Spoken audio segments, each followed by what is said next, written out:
नमस्कार दोस्तों, Hare Krishna, Radhe Radhe. Welcome back to Vrat Vidhi उपाय। कैसे हैं आप सब लोग। विजया एकादशी आने वाली है।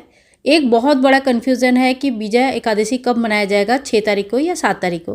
तो देखिए, सभी जो गृहस्थ लोग हैं वो 6 तारीख को विजया एकादशी की पर्व मना रहे हैं, और जो वैष्णव संप्रदाय है और साधु संत लोग हैं जिनको भी मोक्ष प्राप्ति की इच्छा है वो 7 तारीख को मना रहे हैं विजया एकादशी। आप दोनों दिनों में से कोई भी एक दिन विजया एकादशी की तिथि मना सकते हैं या दोनों दिन भी मना सकते हैं। विजया एकादशी की पूजा भगवान श्री रामचंद्र जी ने किए थे और लंका पर विजय प्राप्ति किए थे।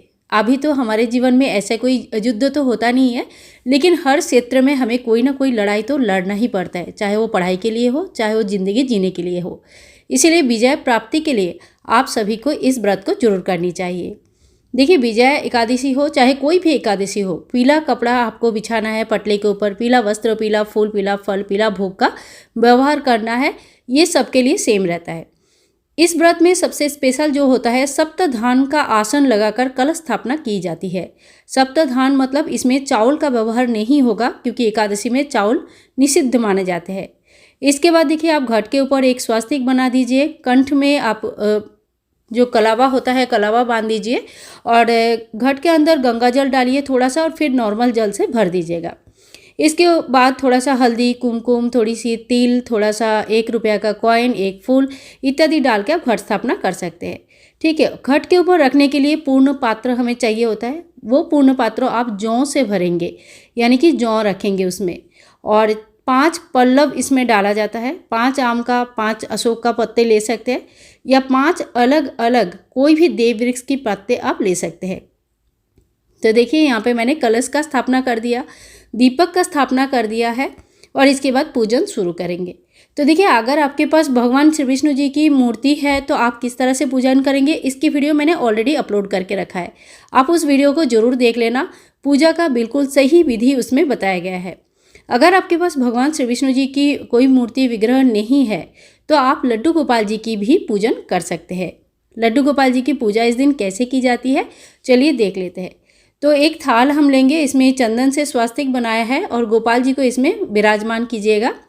फिर ओम नमो भगवते वासुदेवाय नमः इस मंत्र का जप करते हुए पहले शुद्ध जल से, फिर दूध से, फिर शुद्ध जल से स्नान कराइए। अगर दूध से नहीं तो पंचामृत से स्नान करा सकते हैं, गंधोदर स्नान करा सकते हैं, फूलों से स्नान करा सकते हैं। तो अपने हिसाब से आप कैसे भी अपने लड्डू गोपाल जी को स्नान करा सकते हैं। अच्छे से स्नान होने के बाद ठाकुर जी की अच्छे से अंग पोषण कीजिएगा, यानी कि कोई भी जो भगवान का टॉवल वगैरह होता है, जो कपड़े भगवान के काम पे ही यूज़ होता है, उसी से अच्छी तरह से पोंछ के साफ कर लेंगे। लड्डू गोपाल जी की पूजा अगर आप कर रहे हैं तो स्पेशली आपको इत्र सेवा जरूर देना चाहिए, खास करके एकादशी के दिन पे। ठाकुर जी इससे बहुत खुश होते हैं, और आपको भी एक इत्र सेवा, आप मतलब क्या बोलूँ मैं, आप इत्र सेवा का अगर सेवा ले लेते हैं, हर एकादशी के लिए भी ले लेते हैं, अगर रोज़ नहीं कर पाते तो समझ लीजिए आपका शुक्र ग्रह बहुत ज़्यादा स्ट्रांग हो जाएगा, और जो भौतिक सुख सुविधाएं होते हैं वो हमें अच्छी तरह से मिलने लगती है। हाँ, भाग्य से ज़्यादा किसी को नहीं मिलता है, लेकिन हाँ थोड़ा बहुत अच्छा तो हो ही जाता है। ठाकुर जी को इस तरह से अच्छे से मालिश कर दीजिए। जो भी आपके पास इत्र है उसी से आप कर सकते हैं। और उसके बाद ठाकुर जी को, अगर आपके पास है तो पीला वस्त्र धारण करवाइए। बहुत लोग इस दिन नया वस्त्र लेके आते हैं। अगर नया वस्त्र लाना कोई ज़रूरी नहीं है, जो भी वस्त्र आपके पास है पीला कलर का होगा तो ज़्यादा अच्छा है, वस्त्र धारण करवाइए। फिर ठाकुर जी को जो जौ का हमने आसन लगाया, जो हमने कलश स्थापना किया, इसके ऊपर स्थापित किया जाता है। तो देखिए, जौ के ऊपर यहाँ पे गुलाब के फूल मैं रखूँगी, क्योंकि ठाकुर जी बहुत कोमल है, छोटे बच्चे हैं, तो जौ के ऊपर डायरेक्ट मैं इनको नहीं विराजमान करूँगी।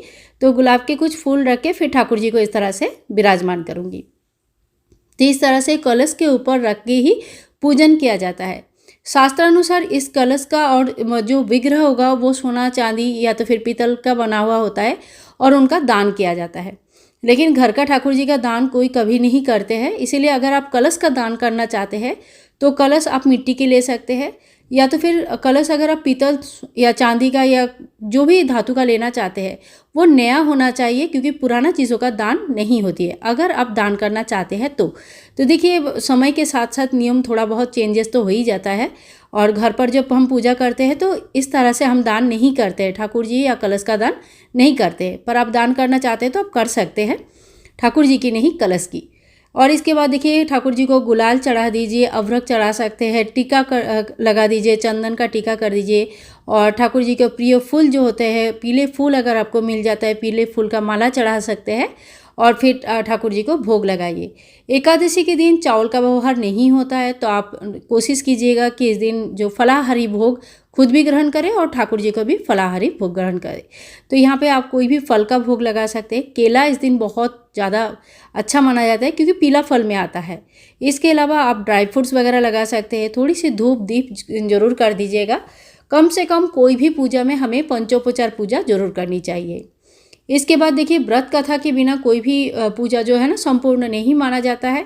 तो अगर आप एकादशी की व्रत करते हैं तो आपके पास एक व्रत कथा का बुक भी होना आवश्यक है, और नहीं तो आप कहीं से भी पढ़ और सुन सकते हैं। आप चाहे तो गूगल से भी पढ़ सकते हैं, कहीं बहुत जगह पे आपको इंटरनेट में मिल जाएगी।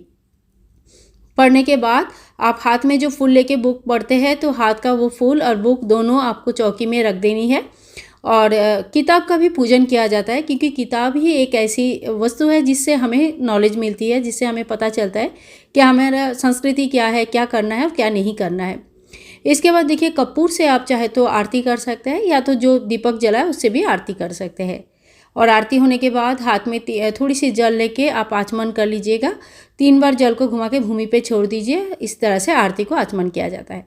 थोड़ी सी दक्षिणा आपको जरूर रखनी चाहिए। द्वादशी के दिन दक्षिणा देने के बाद ही पारण होता है। तो अगर आप दक्षिणा दे सकते हैं तो ठीक है, नहीं दे सकते तो आप निकाल के रख लीजिए।